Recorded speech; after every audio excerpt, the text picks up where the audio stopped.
노아의 때와 같이 인자의 맘도 그러하리라. 주 재림장이라고도 불리는 이 마태복음 24장에는 예수님께서 다시 오실 때를 미리 말씀하신 예언이 기록되어 있는데, 예언 중에는 예수님이 다시 오실 때가 노아 때와 같다고 하신 말씀도 기록되어 있습니다. 그만큼 오늘 살펴볼 주제는 다시 오실 신랑 예수님을 맞이할 신부된 우리가 반드시 알아야 할 내용이라고 생각되는 부분입니다. 각양각색의 홍수설화 중에서도 가장 유명한 성경 홍수 심판의 핵심 인물 노아와 얽힌 사건에 대해 지금부터 함께 알아보겠습니다. Let's get it on!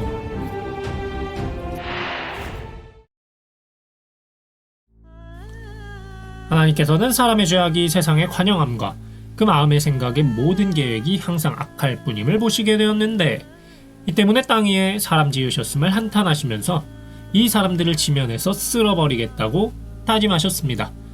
하나님과 멀어진 사람들은 하나님의 계획을 당연히 알 턱이 없었고, 심판의 카운트다운은 이미 시작되었죠. 하나님 눈살 찌푸리게 만드는 이 악한 사람들이 가득한 상황에서 하나님께 은혜를 입은 한 사람이 있었는데, 기독교인이 아니라도 많은 사람들이 넘나리 잘 알고 있는 노아짱입니다. 성경 기록에 따르면 당세 완전한 자라고까지 평가받는 노아짱, 하나님과 동행하였다고 할 정도로 하나님과 가까운 사람이었죠. 하나님께서는 노아에게 사람으로부터 육축과 기는 것과 공중의 새까지 전부 다 쓸어버릴 것이니 커다란 방주를 만들어 짐승들을 태우라고 지시하셨습니다. 창세기 6장 14절에서부터 16절까지 보면 방주의 재료와 규모, 구조까지 하나님께서 설계하신 그대로 만들 것을 지시하셨죠. 너는 잣나무를 만들어 방주를 짓되 그 안에 간들을 막고 역청으로 그 안팎을 칠하라. 그 방주의 제도는 이러하다. 장이 300규빗, 광이 50규빗, 고가 30규빗이며 거기 창을 내되 위에서부터 한 규빗에 내고 그 문을 옆으로 내고 상중하 3층으로 할지니라. 노아는 하나님이 자기에게 명하신 대로 빠짐없이 준비하였고, 노아와 가족들은 수십 년에 걸쳐 방주를 건조하였습니다. 방주를 완공하자 하나님께서는 지금부터 7일이면 내가 40주야를 땅을 피를 내려 나의 지은 모든 생물을 지면에서 쓸어버리리라 라고 하시면서 가족들을 방주에 태우고, 정결한 짐승은 암수 7씩, 부정한 짐승은 암수 2씩 취하여 방주에 태우라고 명하셨습니다. 노아는 또다시 하나님께서 명하신 대로 순종하였죠. 약속하신 7일 후, 노아가 600세 되던 해 2월 17일에 홍수가 시작되었고 40일 내내 비가 쏟아졌습니다. 이때 방주에 탄 노아 가족 8명은 살아남을 수 있었지만 방주에 타지 않은 사람들은 모두 죽게 되었죠. 노아가 방주를 짓는 동안 묵묵히 방주만 지었을 거라고는 생각하지 않습니다. 하나님께서 홍수로 심판하실 것을 방주를 짓는 수십 년 동안 사람들에게 알리지 않았을까 생각하는 바입니다. 하지만 노아의 말을 개무시한 사람들은 결국 홍수에 쓸려 죽게 된 것이죠.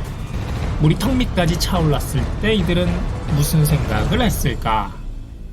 아무튼 40일의 홍수는 산 꼭대기까지 물이 차오르게 만들었고 150일 동안 온 땅을 뒤엎었습니다. 150일 후에 물이 점차 빠지면서 7월 17일에 방주가 간신히 아라랏산에 머물렀고 10월 1일에는 산들의 봉우리가 보일 정도로 물이 빠지게 되었습니다. 이후 40일이 더 지나서 노아는 창문을 열고 까마귀를 날려보냈는데 까마귀는 물이 땅에서 마르기까지 방주를 왕래하였습니다.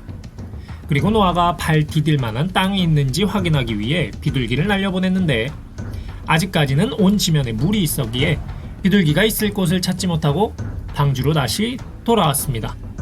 또다시 7일 후에 비둘기를 날려보냈는데 감람새 잎사귀를 물고 방주로 다시 돌아왔죠. 그리고 또 7일 후에 비둘기를 날렸더니 다시는 방주로 돌아오지 않았다고 합니다. 배은망덕한 비둘기로군요. 사실 이 일에는 영적인 의미가 담겨 있습니다.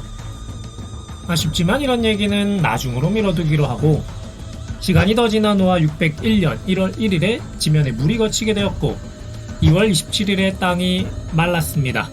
그제서야 노아 가족 8명과 짐승들은 모두 방주에서 나올 수 있었고, 노아는 하나님을 위해 단을 쌓아 정결한 짐승과 새를 취하여 번제를 드렸습니다.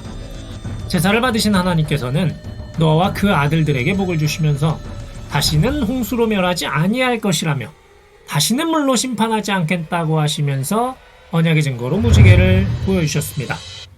축복을 받은 노아의 세 아들은 셈과 함과 야벳이었는데 이들을 통해 많은 후손이 있게 되었고 현재까지도 중동 지역을 중심으로 이들의 후손이 자리를 잡고 있습니다.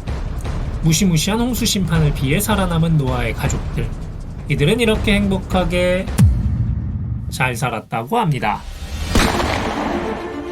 그런데 둘째 아들 함이 겁도 없이 아버지 노아에게 아이스 깨끼를 시전합니다. 포도나무를 심으면서 포도 농사에 성공한 노아짱. 어느 날 포도주를 잔뜩 마시고 취해 장막 안에서 벌거벗고 잠들어 있던 모습을 둘째 아들 함이 발견한 것이었습니다.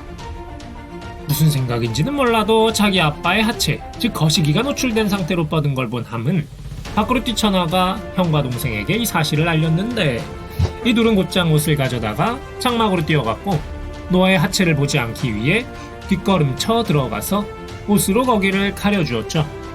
아무것도 모르고 자고 있던 노아짱.